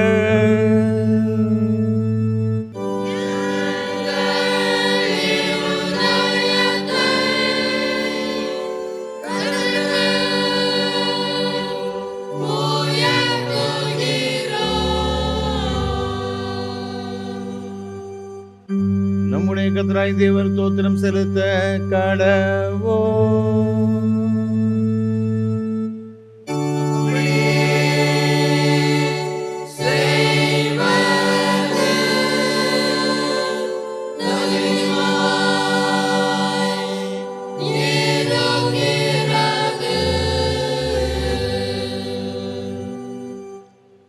கர்த்தாவே, பரிசுத்த பிதாவே, சர்வ வல்லமையுள்ள நித்திய தேவனே, நாங்கள் எக்காலத்திலும் எவ்விடத்திலும் தேவருக்கு தோத்திரம் செலுத்துகிறது எங்களுக்கு விசேஷித்த கடமையாக இருக்கிறது. ஆதலா தூதரோடும் பிரதான தூதரோடும் பரமசபை அனைத்தோடும் நாங்களும் முது மகிழ்வு நாமத்தை புகழ்ந்து மேன்மைப்படுத்தி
இரக்கமுள்ள கர்த்தாவே, எங்கள் சுயநீதியை நம்பி நாங்கள் உம்முடைய பந்தியில் சேர துணியாமல் தேவருடைய அளவற்ற இரக்கத்தையே நம்பி சேருகிறோம். உம்முடைய மேசையின் கீழ் விழும் துணிக்கைகளையும் பொறுக்கிக் கொள்ள அங்கே பாத்திரல்ல. ஆனாலும் தேவரீர் எப்பொழுதும் இரக்கம் செய்கிற லட்சுமி மாறதாண்டு வர இருக்கிறீர். ஆகையால் கிருபையுள்ள கர்த்தாவின் தருமையான குமாரனாகி இயேசு கிறிஸ்துவின் சரீரத்தால் எங்கள் பாவமுள்ள சரீரமும் சுத்தமாகி அவருடைய விலை உயர்ந்த இரத்தத்தால் ஆத்துமா கழுவப்படுவதற்கும் எப்பொழுது நாங்கள் அவருக்குள்ளும் அவர் எங்களுக்குள்ளும் வாசமாக இருப்பதற்கு ஏற்ற விதமாக அவருடைய சரீரத்தை புசித்த இரத்தத்தை பானம் பண்ண எங்களுக்கு கிருபை செய்திருடும்.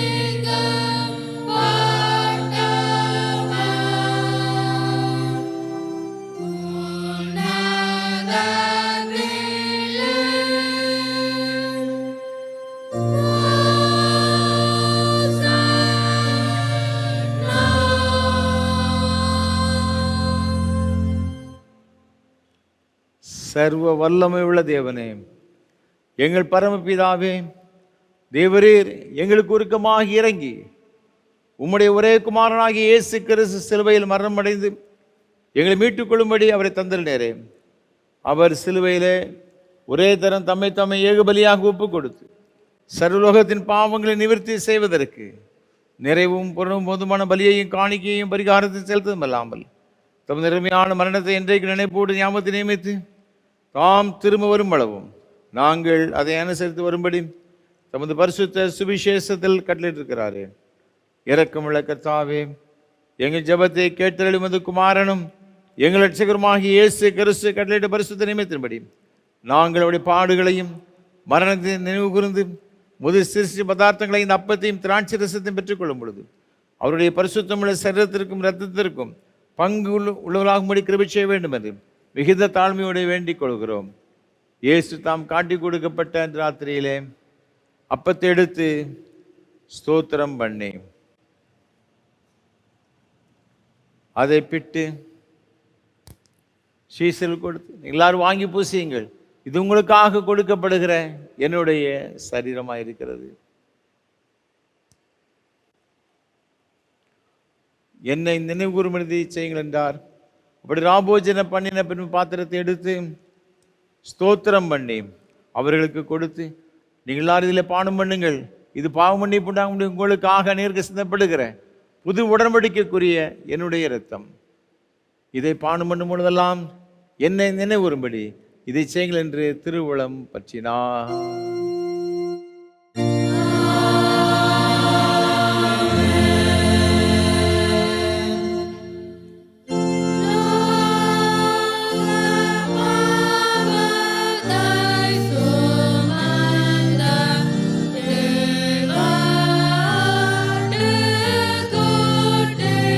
Yeah.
ஜெபம் பண்ண கடவோம்.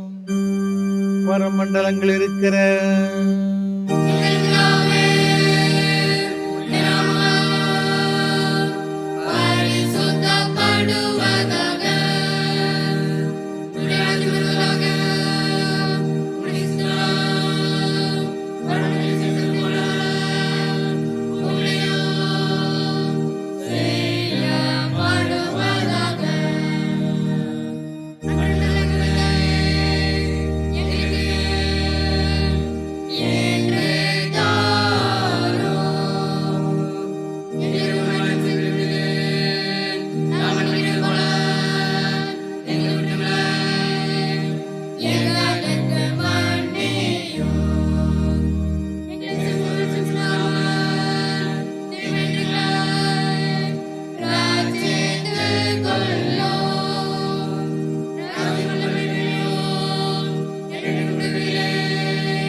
பரமபிதாவாகிய கர்த்தாவே, முதலியாராகிய நாங்கள் இப்பொழுது செலுத்திருக்கிற துதி தோத்திர பலிகளை இரக்கமாக ஏற்றுக்கொள்ள வேண்டும் என்று தயவுள்ள பிதாவாகிய உம்மை முழு மனதோடு வேண்டிக் கொள்கிறோம்.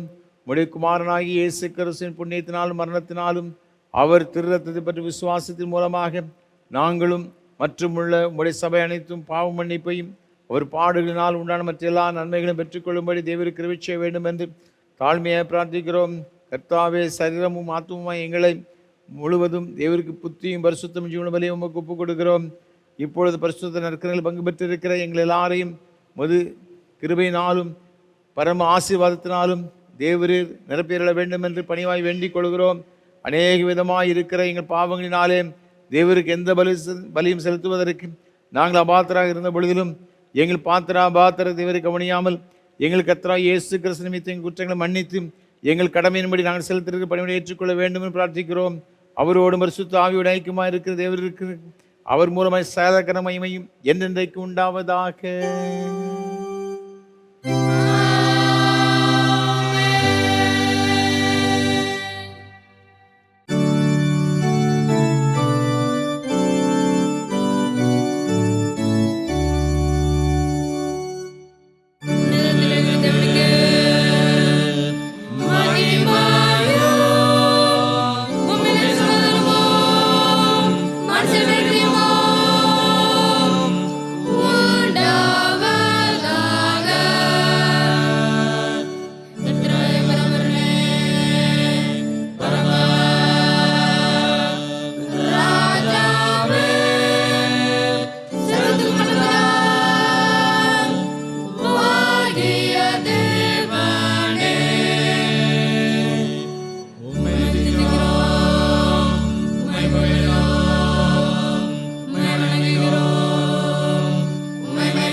ஜெபம் பண்ண கடவோம். சர்வ வல்லமையுள்ள தேவனே, இன்று நாங்கள் காதால கேட்ட வாக்கியங்கள் வளர்ந்ததை போகாமல் உமது நாமத்துக்கு கனமும் புகழும் உண்டாவதற்கு ஏதுவாகிய நன்னடைக்கு ஆகிய கனிகளை கொடுக்கும்படி உங்களுடைய கிருபையினால் இந்த வாக்கியங்களை எங்கள் இறுதி பெற்ற வேண்டும் என்று ஆண்டவர் இயேசு கிறிஸ்து மூலமாய் வேண்டிக் கொள்கிறோம்.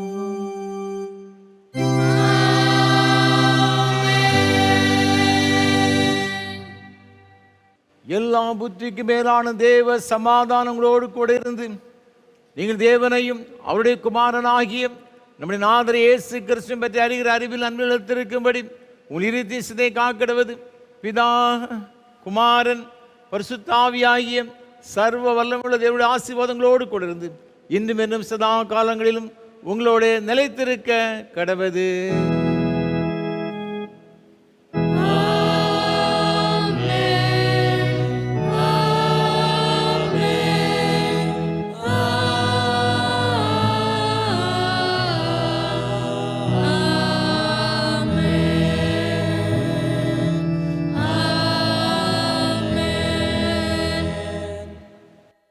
நிறைவு கீதமாக கீதம் 265 பாமாலை 214 பாடுவோம். மேலோக வெற்றி சபையும் பூலோக யுத்த சபையும். கீதம் 265 பாமாலை 214 பாடுவோம்.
கிருபை நிறைந்த அன்பின் பரலோக பிதாவே, இந்த நல்ல ஆசீர்வாதமான ஆராதனை வேலைக்காக நன்றி செலுத்துகிறோம். ஆண்டவர் மெய்யாகவே எங்கள் மத்தியில் எழுந்தருளி உடைய பிரசன்னத்தால் நிறைத்து உமது பிள்ளைகள் ஒவ்வொருவரையும் ஆசீர்வதித்தீர். உமக்கு ஸ்தோத்திரம். தொடர்ந்து வருகிற காலங்களெல்லாம் நீர் உமது பிள்ளைகளோடு கூட இருந்து ஒரு நன்மை கூட குறைவில்லாமல் எல்லாவற்றையும் சம்பவம் நிறைவேற்றி கொடுத்து ஆசீர்வதிக்க வேண்டும் என்று மீட்பர் இயேசு கிறிஸ்துவின் மூலம் ஜெபிக்கிறோம் பரிசுத்த பிதாவே. கர்த்தங்களோடு இருப்பாராக. தேவ சமாதானத்தோடு சென்று வாருங்கள்.